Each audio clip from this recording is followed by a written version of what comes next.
Thank you for everyone for being here. My name is Theo Pahigiannis. I'll be moderating it today. We have a great panel and topic of discussion. This is a recurring theme in today's environment. It is around uncertainty and planning around uncertainty.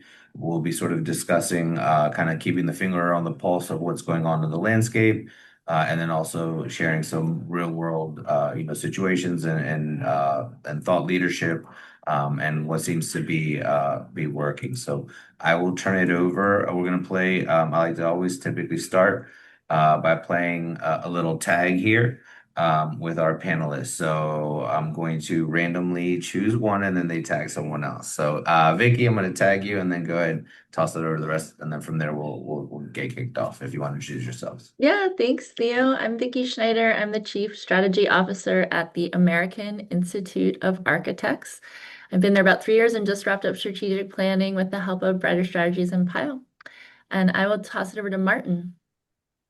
Hi, everyone. My name is Martin. I am a future-focused strategy consultant working across clients in the commercial, government, and nonprofit space. Very excited to be here today, and I'll toss it off to Mia. Hi, everyone. My name is Miah Ulysse. I'm with the Project on Government Oversight. We're an organization that's based in DC that tackles corruption and abuse of power through investigative and policy advocacy work. And we are in the process of hopefully finishing up our strategic plan in the next few months with Payal and Brighter Strategies.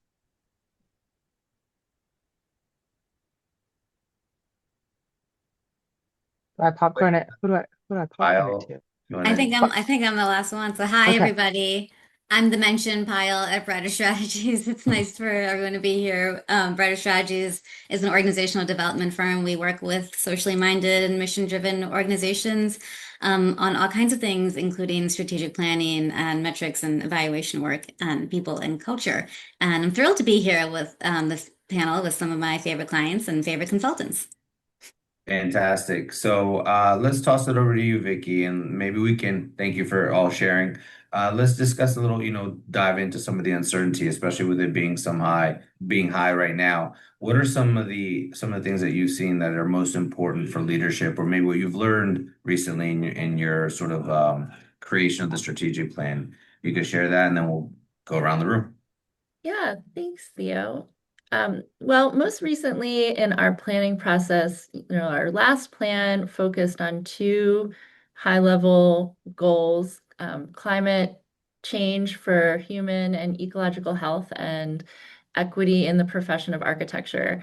And coming into this new planning process, you can imagine those topical areas were under quite a bit of scrutiny, both from our members and in this political climate. There was some concern that um, a very focused attention to that might not resonate with our total member base.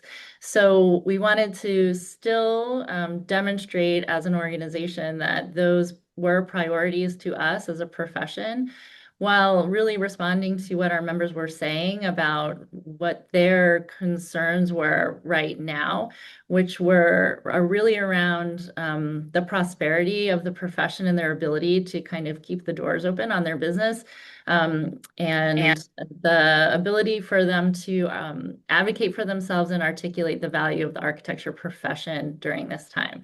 So we spent a lot of time, building a plan that could flex with the topics that were coming up for members while really focusing on what their needs were right now. So typically, we would have a 5-year plan. What we did this time was, while it's still sort of a 5-year framework, we're working in 2-year sprints, and we're looking to really be able to reassess the focus areas every year as we move forward, and hope to be able to make more focused areas of progress, measurable progress over the course of the 5 years, working with partners and bringing in more collaborators.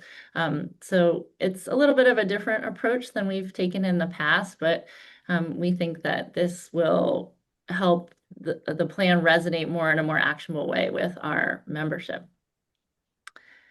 Thank you for sharing. I like that 2-year sprint. We're going to come back to that. Martin, I'm going to toss it over to you. Or is there anything you'd like to share in regards to again, around the uncertainty and some of the decision making that's required to sort of navigate that. Yeah, And then one we're of the gonna go to things. Mia and then Payal a little bit later. So Well, one of the things that was hard for our clients to understand, and something that didn't really resonate until after the pandemic, is up until before the pandemic, our clients would think about uncertainty as a moment in time, right? And in fact, we are now in an era where uncertainty, the only thing that is certain will be uncertainty, right? So we can no longer wait for the uncertainty to pass and things to go back to normal because there is no normal, right? In a fast evolving world. In that world, some of the things that Vicky said are things that we've told our clients as well. Shorten those time frames for your strategic plans, build in flexibility for those plans, and most importantly, anchor on what is most important for your organization. Right. Sometimes there's a hesitancy, especially when faced with huge headwinds that an organization wasn't expecting, to throw the baby out with the bathwater. I apologize. I talk in euphemisms because I'm a consultant, right? But what you really want to do in uncertainty is anchor into what is most important for you and your organization, and from there build a flexibility around the things that are operational in order to reach those mission critical goals.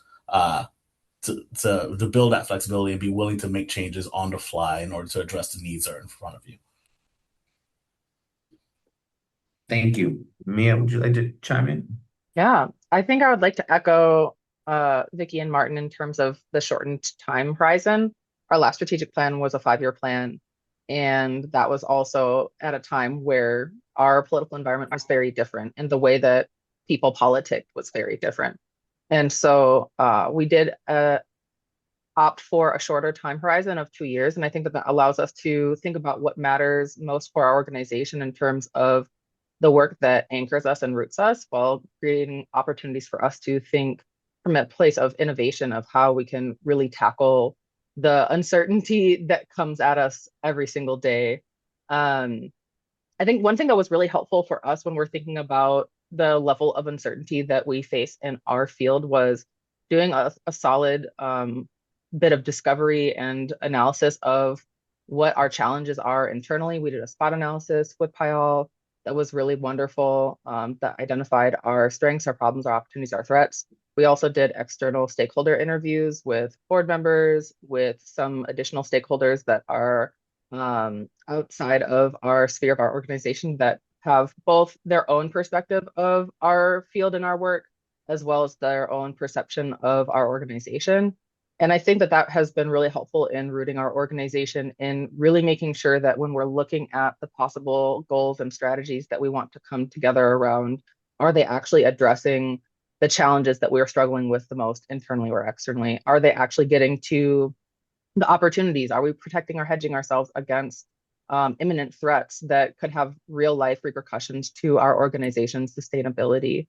And so I would say that that has been really helpful versus, if we're starting from a position of, what do people want to do? Is it informed by the most pressing realities that we are experiencing as an organization? Thanks, Mia. Piggyback on that a little bit. I think when things are uncertain, it's easy to think like, okay, well, we can't plan for anything because we don't know what's going to happen. And it's also, easy to stick to old ways and just say, okay, we're gonna plan out every detail for the next 5 years. And I love the 2-year sprints. I think the things that don't change are your mission and vision, right? Those are solid, they're there. And I've seen success, and I saw this a lot in the pandemic, really shifting based on values. We worked a couple years ago with a soccer organization that, they couldn't play soccer anymore because of where we were in the pandemic, but they had a value on community, and it was part of their mission, and they used their fields to set up outdoor school programs. And they still felt like they were meeting mission.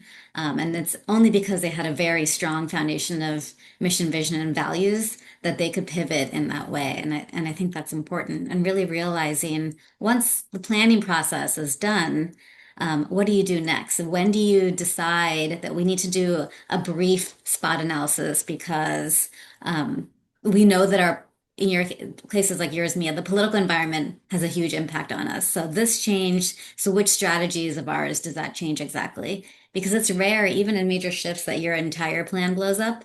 But I think it's easy to fear that. And I think the discipline of doing some planning for the right time period and then knowing, what are the triggers that are going to make us recognize that we need to take another look at it so that it's still accelerating towards mission vision. Thank you. Great answers all the way around. It sounds a little bit more. I like this the 2 year cycle. It sounds like maybe more of like a tech agile focused approach now is leaning into some of the nonprofit world. And you just mentioned something about triggers, and I'm going to keep it with you, and then from there we'll go to the rest of the panel. But what are some of those external forces or those triggers that we have seen, or if you had a magic wand to guess what they could be, that could impact some of these strategies.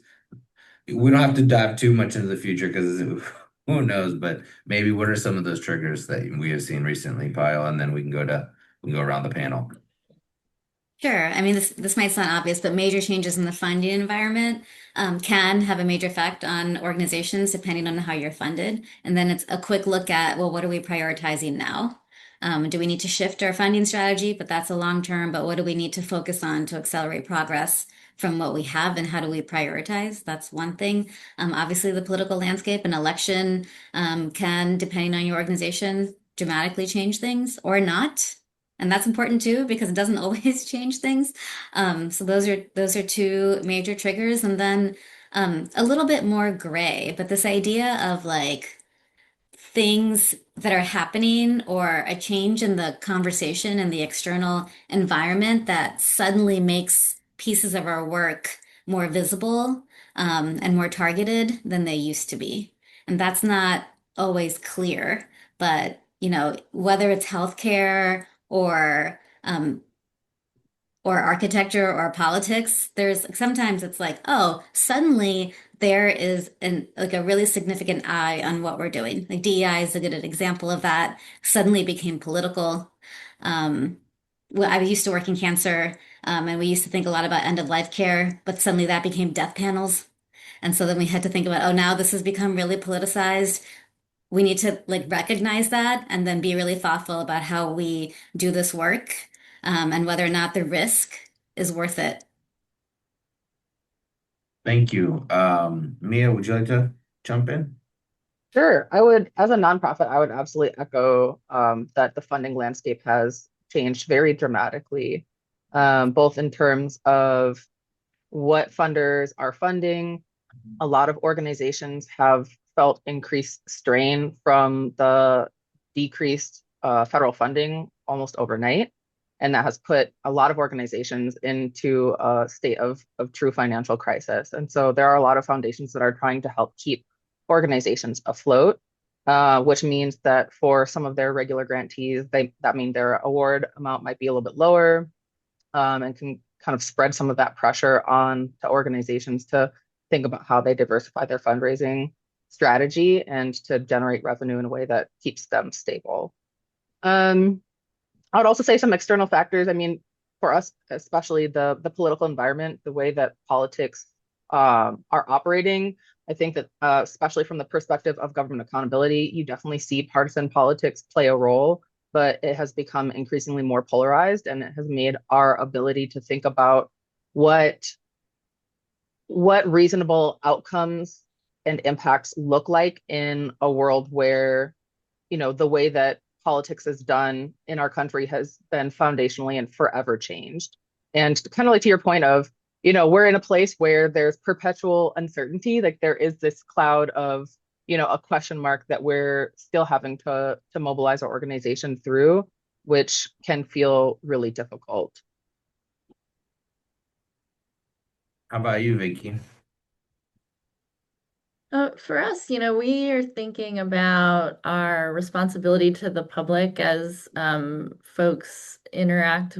We have a responsibility, health, safety, and welfare of the public. And when you think about architects and their position in the built environment, architects specify everything for every building that you spend time in. And so when we experience these changes in the political environment, environmental events, all of these things, we need to, while holding firm to our values, I think, we really need to examine how can we still impact and make change in the way we want to, while navigating, and shifting with these changes as they happen. So, I think that's something that we've really been focused on, like going along with, we kind of straddle the nonprofit space, and then we have to work with partners like builders and contractors. So we need to look at what their, focus areas are too, and make sure that we're going along with them and moving in the same direction, because we need that whole system to work in order to progress forward with building, creating housing, making safe access to public spaces. So we kind of look at our sphere of influence and circles and go out from there to see what it is that we need to be mindful of as we plan. Thank you, Martin. Theo, I might derail us here a little bit because Do it. you did ask about what are some of those triggers, and we're seeing a lot of non-traditional triggers across many of our clients right now. And the futurist in me would feel wrong not to talk about some of those bigger triggers that we're seeing. The first one is the buzzword of the day, right? Like, we are no longer dealing with just human intelligence making decisions, but artificial intelligence, and it's certainly influencing the way that people are making things like funding decisions, allocating and presenting data to make decisions, right? Like, in every boardroom now, whether they admit it or not, there is the influence of what a chat bot says, right? Like, I've seen executives use chat boxes to make decisions, right? And like, that changes the way that we can articulate our value to those stakeholders, right? Because now there's yet another stakeholder that we don't have any influence over, that are helping driving decisions for the people who we want to make decisions in our favor, right? There is an increased expectation of accountability from multiple stakeholders, because information is now the easiest it can ever be processed. At the same time, the type of information that is out there in the world has continually been degraded in value and truthfulness, right? So, kind of to your point, Miah, on like and having an answer on and on certain challenges or crises that might have come up, right? Increasingly, I found some of our clients responding to misinformation or disinformation that could have as much of a negative impact on their bottom line, on their mission, on their impact, as actual things that they have done, right? Or things that they have done might have been misconstrued, right? To be perceived as negative, and the speed of misinformation spreading for even the lowest, smallest institution, right? Like, can have a significant negative impact on an institution in ways that before you could call up a newspaper and tell them that the article is wrong, right? Like, those are two very big factors that we're seeing here.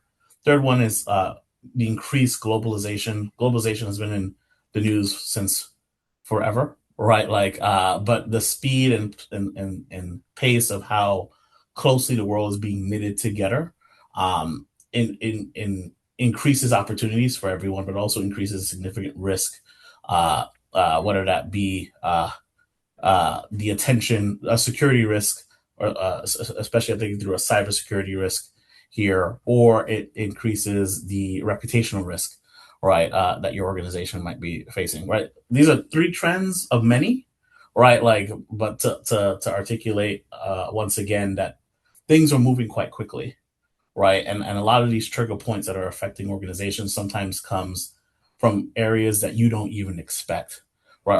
Or even monitoring. Not to scare everybody in the middle of a conversation. No, that's a great. I mean, that's great. I mean, I'm seeing it more and more, and now that when you look at for something on your phone, the first thing pops up is an AI response rather than just a Google, like search, right? And so to kind of go down that thread, and I'll come back to you, Martin, since kind of bringing it up. Um, with this impact, where's the North Star? Like, is there a way to have to have misinformation be reduced, or say, hey, look, that's not legitimate. How can we guide folks to, one, find where the truth is, and then two, is there a way to depoliticize everything? Because I just jotted some notes down, and this may be a bigger conversation or something that is a little off script than what we talked about before. I'm not, so I appreciate, if we need to call audible, let me know. But I just want to kind of go with that flow. So how do we find the truth, and how do we depoliticize it so that we can get everybody aligned?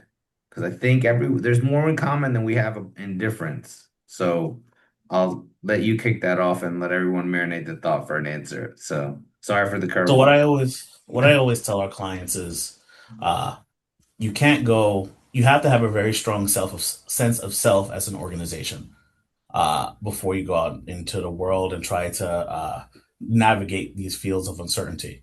Right? We often find that even in the most mature organizations, there are disagreements on with among senior leadership of what the purpose, goal, and mission of the organization is, even when it's written down. Right. So like we always tell our clients, the first thing you want to do is get alignment in your organization, as difficult as that is, and it is quite difficult to do, on what exactly your purpose on this earth is. Right. Like it's a little bit of therapy, but group therapy, but for your executives. Right. Once you have that clarity of mission, then do some scenario planning, right? Like, okay, how does our mission change if this thing happens, right? Like we were using the example, I'll use a commercial example because it's sometimes easier to wrap your head around, um, businesses who end goal is to make money versus the more laudable but harder job of many nonprofits, which is to change the world for the better, right? We were working for a large, big box retail store that rhymes with Moscow, right? Like that whose end goal is to provide really quality products, that delight their customers at a cheap price, right? That's their end goal, right? Like, and we were helping them think through, okay, what is the impacts of things like climate change or misinformation, all these other great stuff. And what we help them get to is like their focus was so much on like the products that they were serving and less on the experience that they were providing. And we help them bring back that your job is to provide a wonderful customer experience, right? Like to your members, right? Like that's it, right? Like considering that, like what happens if coffee becomes incredibly expensive? Okay, well, maybe we look for coffee alternatives. What happens if your customers there's all this pressure from governments to decarbonate your energy costs. Well, you're going to have to choose a carbon neutral solution that still allows you to afford the savings that you offer your customers, right? Like all those things with those scenarios, we keep helping those, and those scenarios are very disparate. Like some scenarios are really good for for the organization. Some scenarios are not very good for your organization, right? Like, but all the time we help them drive towards, okay, how do we respond to this scenario while remaining true to your mission, right? Because that's the anchor point that every organization should have, right? And like once you have that anchor point and that truth to your mission, we find it is a lot easier for organizations to make decisions and be flexible as the world changes around them. Thank you. Well said. Vicky? Yeah, I'll echo what Martin said. I think it's about your values and then the value that you're giving to your members or constituents. And for us, we really just, I think it's just focusing on what is the problem that you're trying to solve to create the world that you're trying to see. And so, when you're coming up against, folks who are trying to politicize things, I think you're never going to, like Martin said, you're never going to make everyone happy. We have over 100,000 members.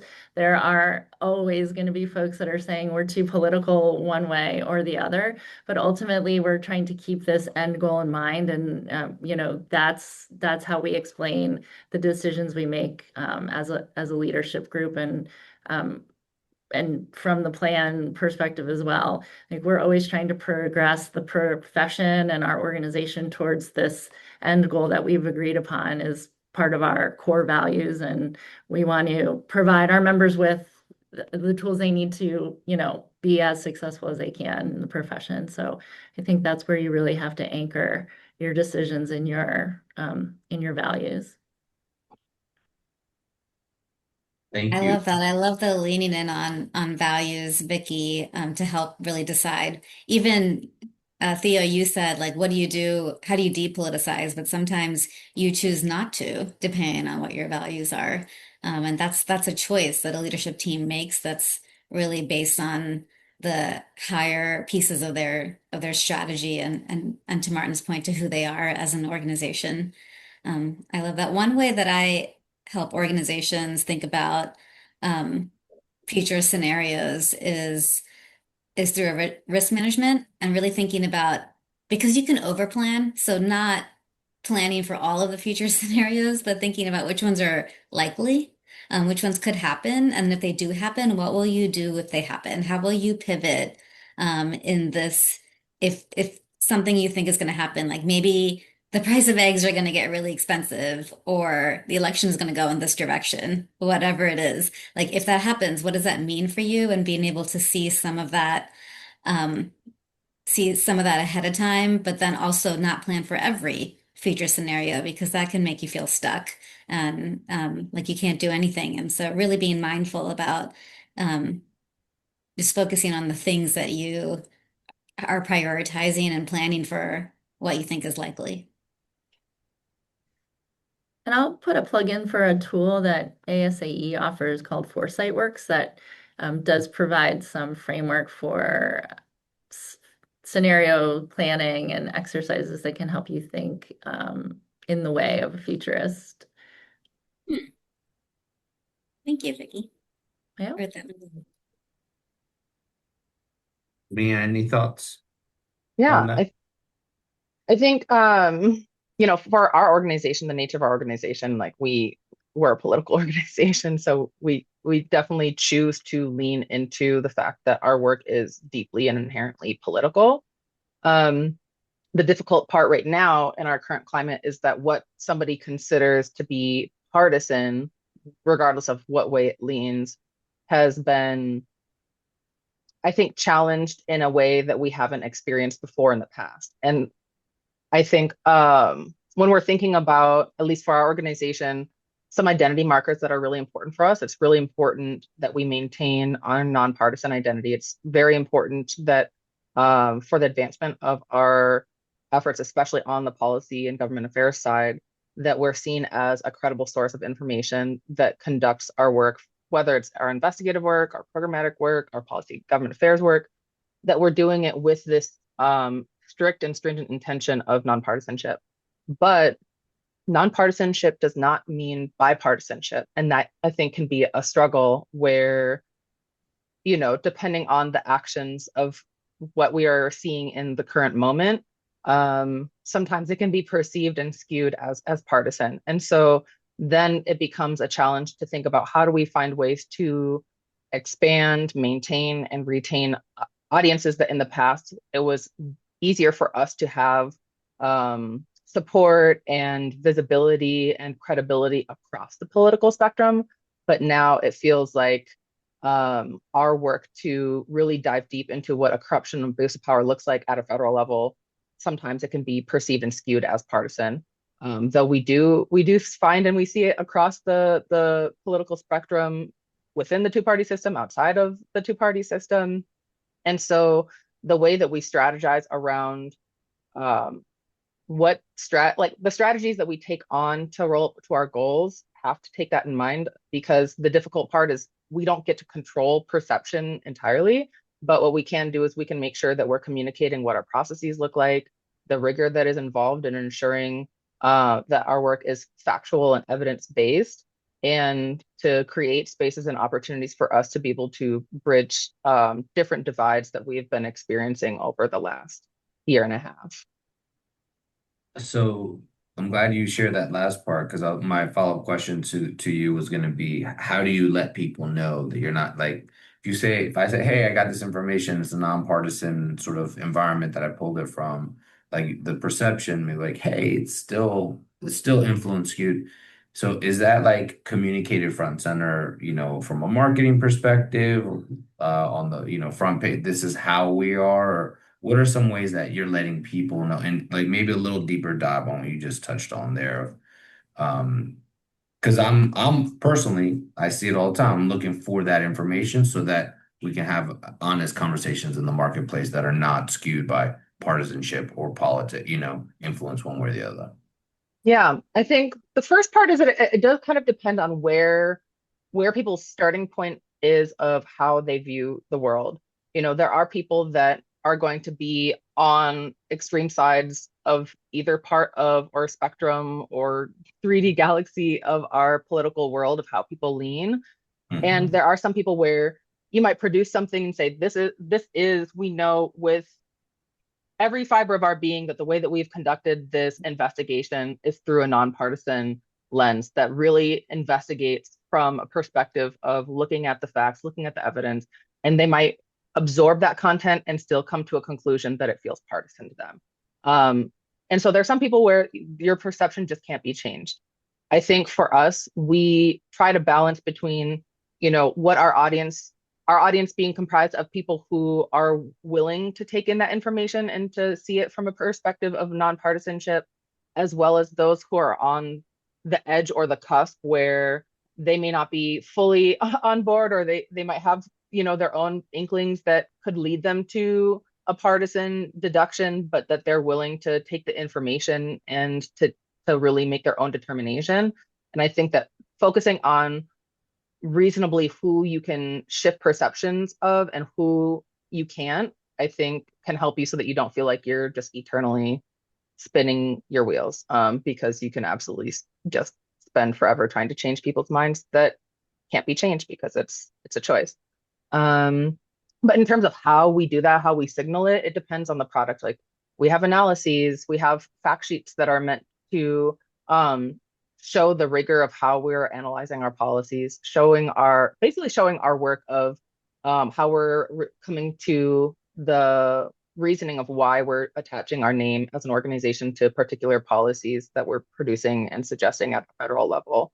But we've also, through our strategic planning process, have been having some conversations around how we further signal it, because our credibility as a nonpartisan organization does feel at times as though it is threatened. And so even though we do feel like in an earlier iteration of our political environment that we do have enough structure and process to be able to maintain that identity that has allowed us to be successful and effective from an investigative and a policy and programming lens.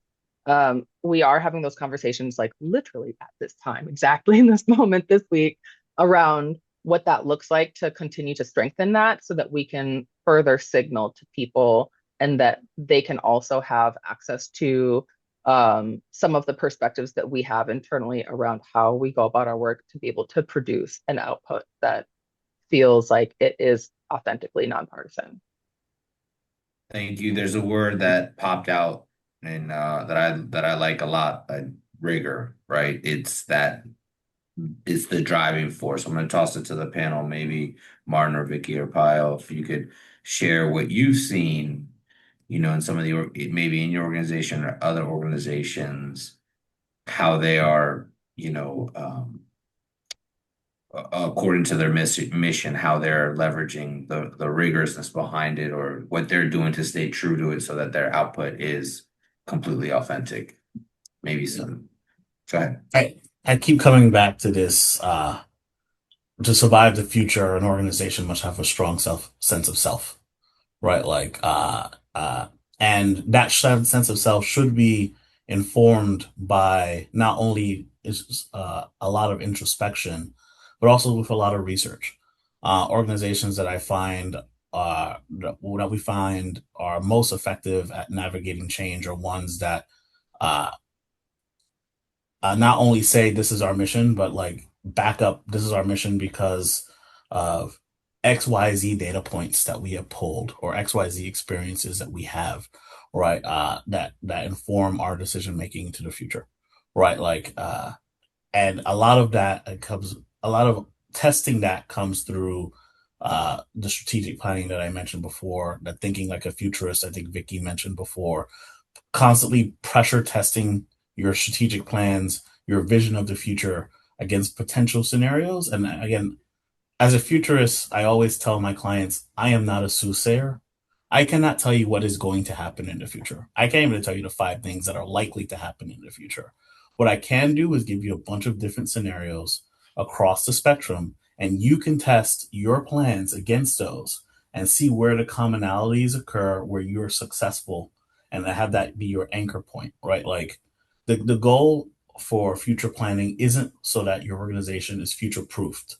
The goal of future planning is that such that your organization has, no matter what happens, you have a strategy to move forward, right? And I think that's the rigor that I would be looking for from when I work with my clients. Less so a rigor around uh, uh, my plan is perfect. It is taken account to every possible dilation of what could happen in the future because no, the future is not a bunch of linear lines. It's a cone of possibilities, right?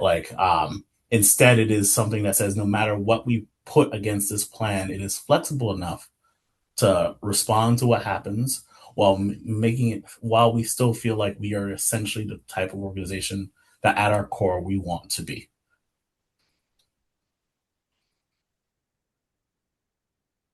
Thank I can you. piggyback on that in terms of rigor. I love those tools, Martin. Thank you for sharing. Some of the ones that I share with clients sometimes around, it's really about prioritizing. Sometimes there's something that's so major in the environment that you have to really, and it's part of such a big part of who you are, like what Miah was talking about, that you really have to take that into account and have it potentially shift, what you're doing. But in other times, it's just one piece of it. And so one thing that I encourage my clients to do is really think about prioritization in terms of a decision-making criteria and really list out what's important to you. And your mission and vision are part of that, but there might be other things like often like, how is this how is this scenario potentially going to affect our funding? How does this scenario going to affect our reputation? How does it affect, pieces that are important to us and really weight your work against the criteria in a very vigorous way, sometimes in a very numerical way, to really figure out how do we prioritize, how are we weighing the risk, what's important to us, what's not important to us, and what is a relative importance to help us figure out where to focus versus when to shift gears. And then there's a lot of discipline in terms of figuring out how you move forward, whether it's incremental change or major shifts. Thank you. Vicky, anything you'd like to share?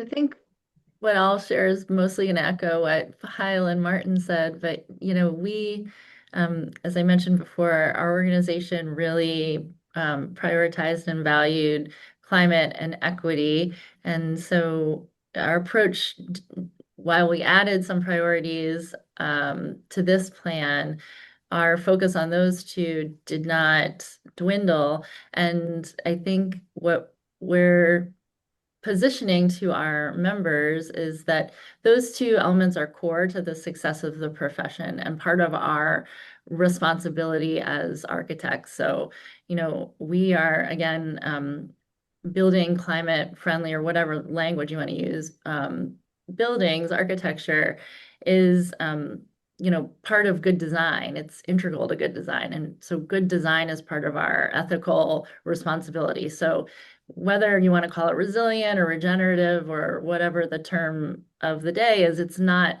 sort of a nice to have, it's a requirement. And similarly, diversifying the profession, while these terms have become politicized, we know that you design better when you reflect the communities you serve. So again, having the data that proves the foundational decision making around our values is how we can, uphold the direction that we're taking our strategy in. Thank you. I look at the very end, you mentioned some of the data that helps some of that decision making. And going back to Martin, what you were talking a little bit about, is there and I know, and I won't go too deep into it, just briefly touch on, I know that there's internally in the government, there is sort of dismantling of a lot of our research arms or research mechanisms, or so now anybody can say anything and believe whatever to be true, right? And so I think that dismantlement is going to lead to more future like uncertainty or questioning of the data. And maybe for our audience and for us internally here, are there any, and I'll toss this out to everybody, anybody on the panel, are there any sources of, what are some sources of truth that are sort of agnostic of what being impacted politically? So that you can go get the data, Vicky, so that you can help influence and, and bring. So I'll toss that out. I know we're kind of diving down, but this is kind of what's supposed to be or an organic conversation with a little bit of framework from around this uncertainty. Where is that source of truth for everybody?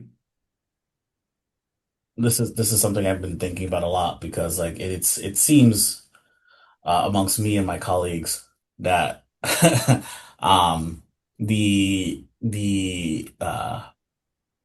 there is a crisis of truth right now, right?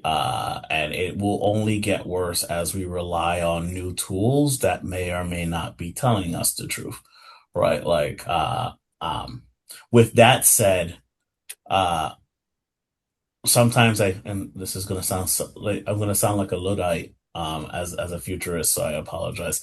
Um there are some forms of ground truth that you can always rely on with important caveats as compared to the tools that are available to us today, right? Like we all are fortunate enough to have very wide networks.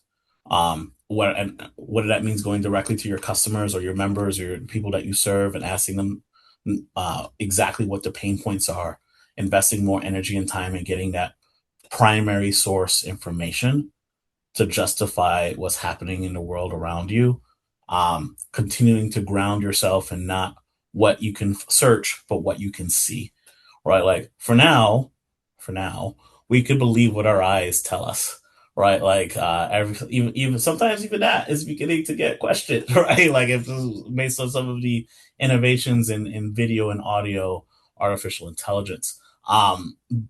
But grounding ourselves in what our the people who we serve are feeling, what our founders are expecting from us, and building those real world connections in a world where uh, automation and digital experiences are kind of cutting through those natural connections is going to be very important for us to actually understand what is true, right? Like, and then you know, trust but verify. We've like in the consulting world, I'm finding this with my teams.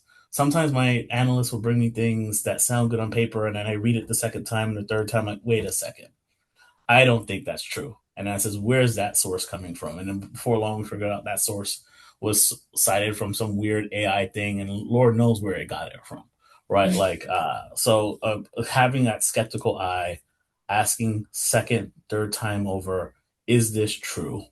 Right, like, and then relying on our primary sources, I think, are two good ways, not perfect ways, but good ways in order for us to continue to ground ourselves in reality.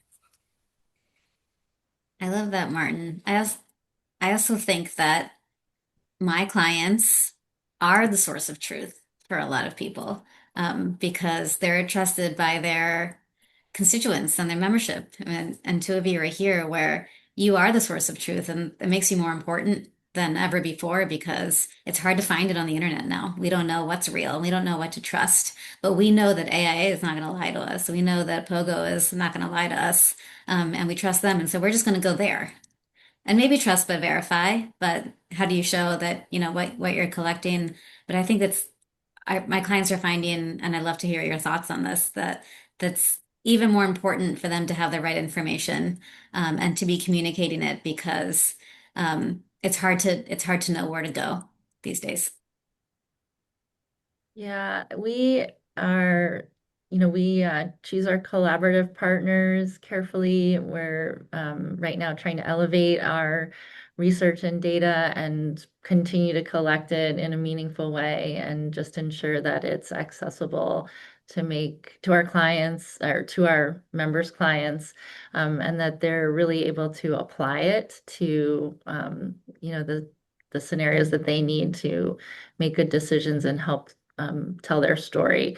And so I think it is going to become more challenging, but it's an opportunity. And anytime there's stress on a system, it can break the system, but sometimes that is a good thing and it can create opportunities for a new behavior to bubble up. So while all this uncertainty can be a little bit uncomfortable, I think that's a good thing, especially for organizations like higher education, associations, places that have pretty, I would say, established kind of routine. It might want to look on the bright side and take this as a chance to adopt some new positive behaviors. Awesome. Thank you, Vicky. Looks like we have a question. Let's see, from Alejandra. Oh, she has to join another meeting. Well, I know we're coming up on time. We have probably about 5, 6, 7 minutes left. Maybe we can open it up if there are any questions. I just got that note there prior to wrapping up in a little bit, but any closing comments from our panelists as well? Just be conscious of the time here. That's all. Theo, can I ask a question? Yes, of course, please. And maybe this is something that everyone wants to weigh in on. I just wonder just how you all are just holding space as leaders for your internal workforce. You talk about uncertainty. There's a definitely emotional toll that happens for the workforce and leaders. So just curious how you're keeping everyone grounded and focused and aligned with values and the purpose of your missions and the work you're doing. Just curious. Yeah, so we're really trying to provide as much opportunity to have conversations that inform the direction of the plan. When we're doing our goal setting, try to give folks as much clarity around where their work supports the plan in indirect ways as well as direct ways, and just really emphasizing that, foundational role, the operational role holds up the whole rest of the organization. I think that's where folks forget to make that connection, right? You get excited about the plan and there's 1 or 2 pillars, and those program owners who feel like their work is really relevant get excited and feel like they should be resourced more and celebrated. And the folks in IT are like, oh my gosh, my work doesn't mean anything. I can't tie it to your priorities. So just, I think making sure that you give folks a space to see themselves in the work and help to set the measures of success. We also, this year in particular with the new plan, are really emphasizing that it's iterative and that it can change. I think a lot of times when people look at success measures and goals, they feel like they're fixed, and if I don't achieve them, I will fail. I know a lot of leaders talk about fail fast and iterate and experimentation, but unless you really have that background, that word is not a word that people get excited about, right? I'm excited to fail and try this thing and hope it doesn't work. So it's not a culture we have in professional spaces. So unless you can really establish that out of your HR and celebrate it and have a mechanism to reward risk, it's not going to work just by saying we like to fail, So I would say, like, with intentionality, have your leaders and managers figure out a way to publicly recognize and celebrate those risk takers. I know, even at the leadership level, we say we want this, but then when on a panel does somebody say, hey, like, let me share the time that I did this thing and failed tremendously, especially as women or minorities, it's just not really a thing. So, like that's an opportunity for a culture shift, I think, with a new plan, and that's how you can support your teams.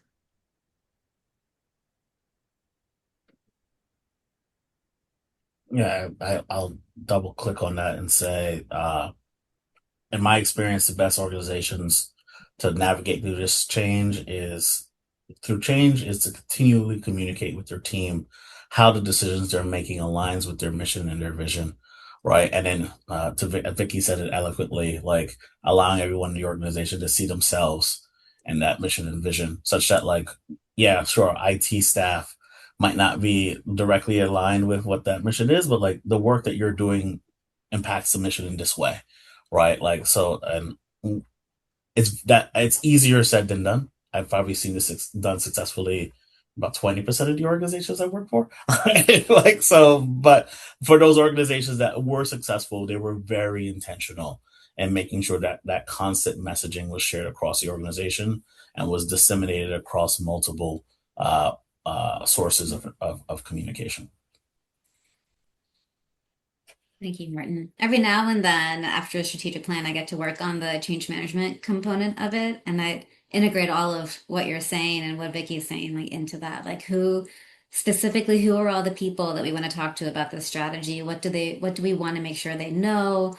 And how do we message the information to make sure that they get it? And when I say message, I don't mean email. Sometimes it's facilitated dialogue, sometimes it's something else, but really making sure that everybody that's important to the plan and important to the organization, which is everybody, is getting what they need from the plan and understanding what they need. And it's different for different types of staff and different roles. And so really outlining all of that can be fun and also very effective.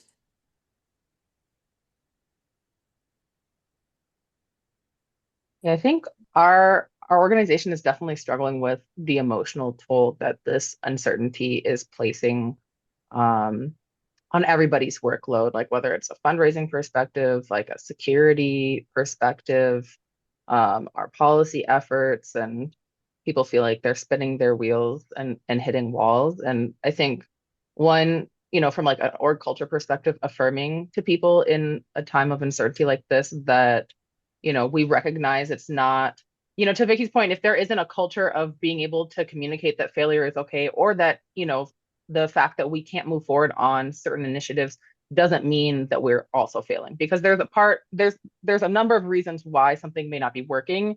But I don't want our staff to regularly internalize that the only reason why something's not working is because of them, because that, in addition to you being stressed and feeling overworked, and feeling like you're on the cusp of burnout, then feeling like you are the one who's responsible for that burnout. When we know that from a systemic perspective, that's not the case, I think is really important.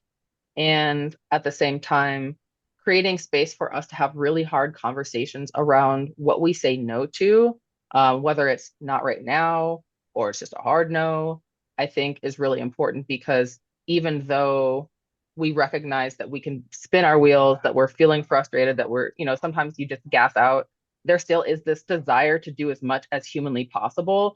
And sometimes we can be our own, we can put the nail in our own coffins by agreeing to do too much. And by doing too much, that means that the likelihood of us being able to excel and do those things really well, even if we have solid conditions, is low. And so I think from my perspective as someone who serves on the executive team of our organization, is to really find ways to encourage us to say no tactfully and to have the hard conversations that are necessary, so that when we come out of our strategic planning process, we have a plan that feels reasonable and doable.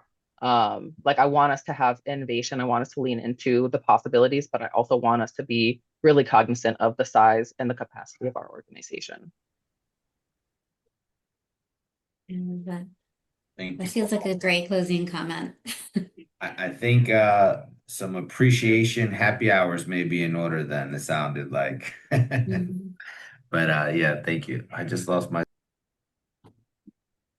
Oh, you just want to mute too, Theo. I don't think he's on mute on purpose. Sorry, There you something go. popped up on my screen and I couldn't see you guys, so I apologize. I was just saying some appreciation happy hours may be in order, sounds like from some dialogue there. So with that being said, we are at 12:31. Want to be conscious of the time. Thank you for your note there. Anything, Kyle, I'll toss it over to you. Anything closing comments for everybody? Want to say thank you to everybody for being here. I learned a lot as always. Appreciate everybody for what they do. Anybody else? No, thank you all for being here. Even for people I know, it's such a gift to be able to have this hour and really lean in on this difficult conversation. And I hope for viewers now and later, it's helpful in informing how we do strategy and how we manage the environment that we're in to be as productive and efficient and happy as possible. Thank you, everyone. Thanks, everybody. Appreciate y'all. Take care.